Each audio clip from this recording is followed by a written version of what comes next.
All right, so these sets of notes are on the binomial system of nomenclature. And before we get to that, we're just going to go over real quick some early systems of classification. And this is really just FYI. You don't need to write this down in your notes.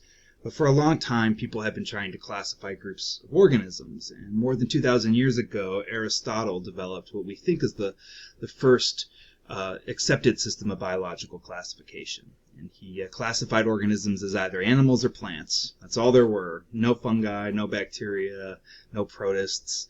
And you can sort of see that from plants, he divided plants into herbs, shrubs, and trees. And with animals with red blood, he divided those that are in the land, water, and air. So, sort of helpful, but only for those who were around Aristotle.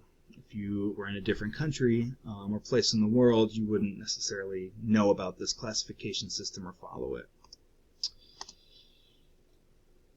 And so we use what Linnaeus came up with, which is the system of binomial nomenclature. And if you break down what that word means, bi meaning two, nomial meaning name, and nomenclature meaning system of naming, it literally translates into a two-name system of naming, meaning that we're giving each species a scientific name that has two parts to it. So like for humans, Homo sapiens.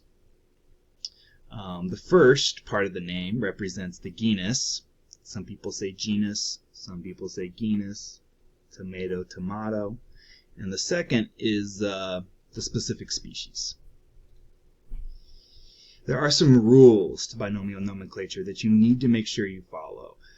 The first is that the genus is always capitalized and the species is always lowercased. Also, the scientific name has to be either underlined if it's printed or italicized if it's typed. After you use it one time in a text, you can then abbreviate the genus to one letter.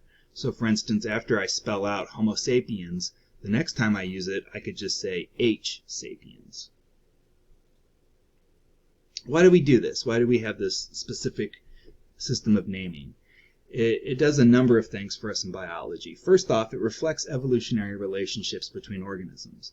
It shows us how related organisms are from their name. And that's because all members of the same genus will share a common ancestor.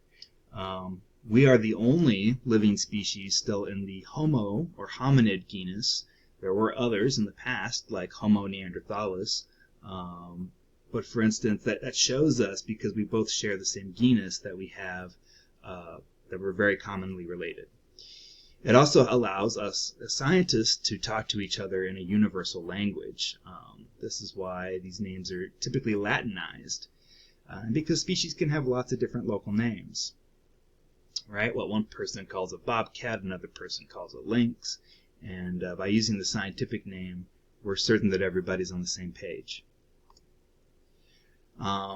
Who comes up with these names, and who decides what has what name? There are these biological congresses, which is where a bunch of taxonomists get together and they create these rules, and they look at new data, particularly from genomic analysis, when you're comparing the genomes of two species, and if we find that two species aren't as related as we thought they were, or if they're more related, then we might end up changing their names.